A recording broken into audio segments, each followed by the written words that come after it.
देखो बच्चों, डिटर्मिनेंट में हमारा एक एक्सरसाइज बीच में छूट गई थी, दैट इज 4.4। 4.4 में मेन दो चीजें, find the minor and a cofactor, minor and a cofactor. तो बच्चों मैं ऐसा बोलूँगा कि आप लोगों को क्या करना है, मेरे कि माइनर कैसे फाइंड किया जाता है और कोफैक्टर कैसे फाइंड किया जाता है। तो रिगार्डिंग दिस मैं आपको आइडिया दे रहा हूँ, जैसे कि मैंने क्वेश्चन बोर्ड के ऊपर ऑलरेडी कॉपी कर दिया कि right the minor and a cofactor of the element of the following determinant.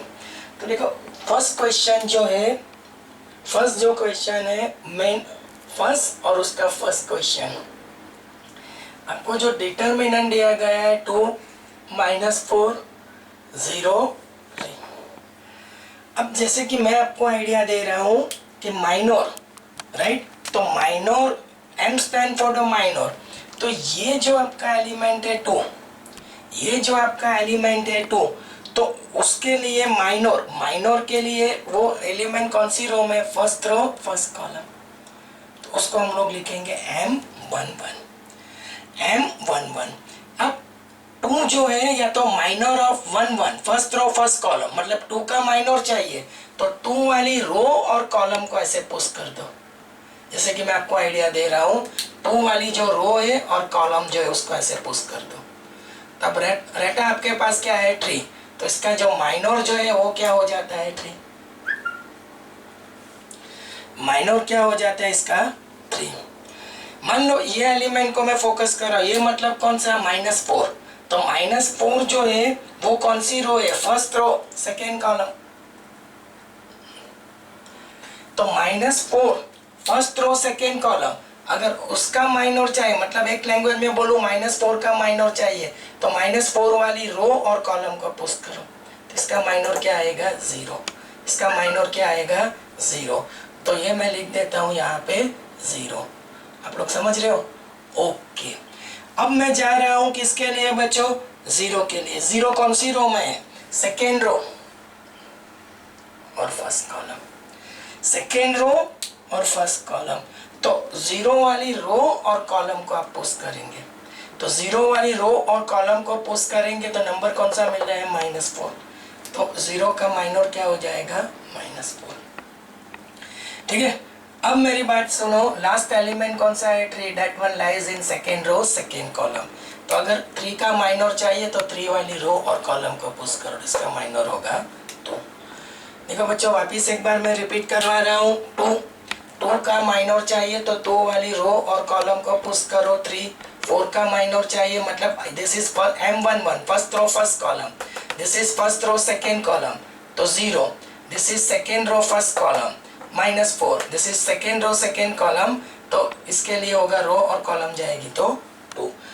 अब कोफैक्टर के लिए क्या करना है, तो कोफैक्टर के लिए हमारा जो सिंबल है वो ऐसा है कुछ, जैसे कि A11, करना कुछ नहीं है, ये A11 स्टैंड फॉर दिस 2, तो यहाँ पे फॉर्मूला बनेगा -1/2 रो प्लस कॉलम, रो 2 कौन सी रो में है, फर्स्ट रो, कौन सी कॉलम में, फर्स्ट कॉलम, मतलब ये जो दो नंबर है लाइक दिस वे, इन दोनों का मतलब एडिशन लेना है और इनटू करके लिखना है माइनर M11, इनटू करके क्या लिखना है M11।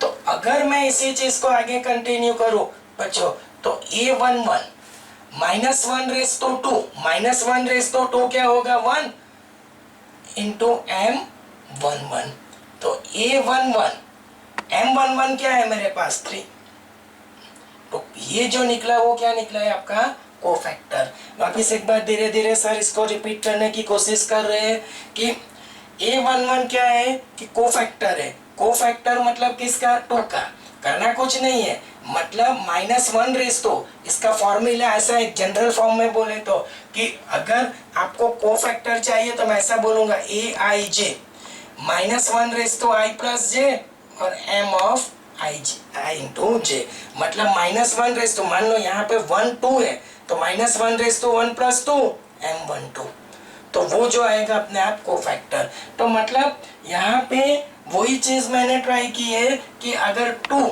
का कोफैक्टर चाहिए तो 2 कौन सी रो में, मतलब 2 के लिए first row first column A11, तो -1 raise to I plus J, I stand for the row, J stand for the column, तो 1 + 1 इंटू माइनर ऑफ 2 M11। अब माइनर ऑफ 2 ऑलरेडी क्या निकाला है मैंने, 3, समझ रहे हो? तो अब वो मैंने लगा दिया। यहाँ पे अगर थोड़ा चेंज करना है तो M11 को यहाँ पे आप लोग 3 करके भी लिख सकते हो, और 1 × 3 करके आप लोग लिख लो 3।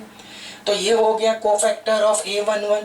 अगर मैं इसके लिए चलता हूँ तो A12, I am talking about -4, वो कौन सी रो में है, second, first row second column, तो इसका क्या होगा -1 रेस तो 1 + 2, और इसका माइनर होगा A1 M12।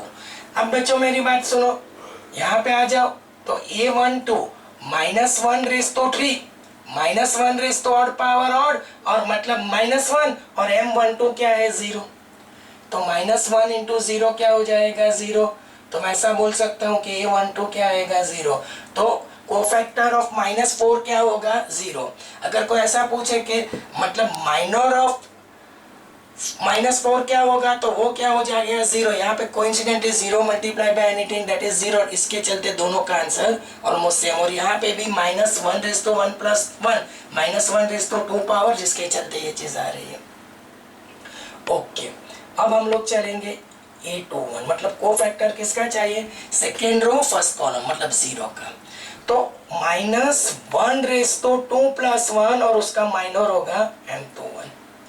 तो A21, मेरी बात सुनो, -1 रेज़ तो 3, -1 रेज़ तो 3 क्या होगा -1, और M21 वो क्या है -4, तो बच्चों A21 निकल के क्या आएगा +4। देखो यहाँ पे थोड़ा डिफर हो रहा है, इसका माइनर क्या आ रहा है -4, लेकिन कोफैक्टर क्या मिल रहा है +4 ड्यू टू दिस। अब मैं जा रहा हूँ A21, second row second column. अगर बच्चों सेकेंड रो सेकेंड कॉलम हम लोग किसकी बात कर रहे हैं, 3 की, तो उसके लिए फॉर्मूला क्या होगा, -1 रेज़ तो 2 + 2 और M2। अब मेरी बात सुनो, A22 ये तो 1 होगा, और M22 क्या है 2, तो A22 वापिस क्या हो जाएगा 2। तो ये जो दिख रहा है वो सारे क्या है, आपको मैं अंडरलाइन कर देता हूँ, इसको हम लोग क्या बोलेंगे, माइनर, तो these are called a minor। ये सारे जो दिख रहे हैं वो क्या है, माइनर ऑफ अ 2 × 2 डिटरमिनर, और ये जो सारे दिख रहे हैं that is called a cofactor of 2 × 2 determiner. वापिस एक बार मैं आपको एक्सप्लेन कर देता हूँ कि इसमें बेसिक क्या है। तो एक्सरसाइज 4.4 मेन फर्स्ट का फर्स्ट क्वेश्चन था, 2 × 2 डिटरमिनेंट 2 - 4 0 3। ये जो डिटरमिनेंट है उसके हर एक element, how many element are there 4, हर एक का पहले मैंने क्या निकाला, माइनर। माइनर तो शायद मैंने 2 बार रिपीट किया था, अब मैं सीधा जा रहा हूँ कोफैक्टर के लिए। मान लो A stand for the cofactor, तो A11 मतलब फर्स्ट रो फर्स्ट कॉलम का जो एलिमेंट है, मतलब 2, उसका कोफैक्टर। तो रूल ये है कि -1 raise to row plus column, first number for the row second for the column, यहाँ पे first row first column 1 1 into minor of that element. तो 2 का माइनर मैंने जो निकाला था 3, और -1 रेज़ टू 1 1 इंटू 3, तो कोफैक्टर क्या हो जाएगा, A11 एलिमेंट जो भी है उसका 3। A12 के लिए हम लोग चले तो -1 रेज़ टू 1 + 2, अब इंटू इसका मतलब फर्स्ट रो सेकेंड कॉलम, ये -4 का रो कॉलम गया, तो हम लोग क्या लिखेंगे 0, और 0 into -1 into 0 that is same as 0, A12 0, something like that way. A21 second row first column, -1 raise to 2 + 1 M21। अब -M21 माइनर क्या है -4, और ये minus into minus plus, something like that. एक बार इसको देख लो ढंग से।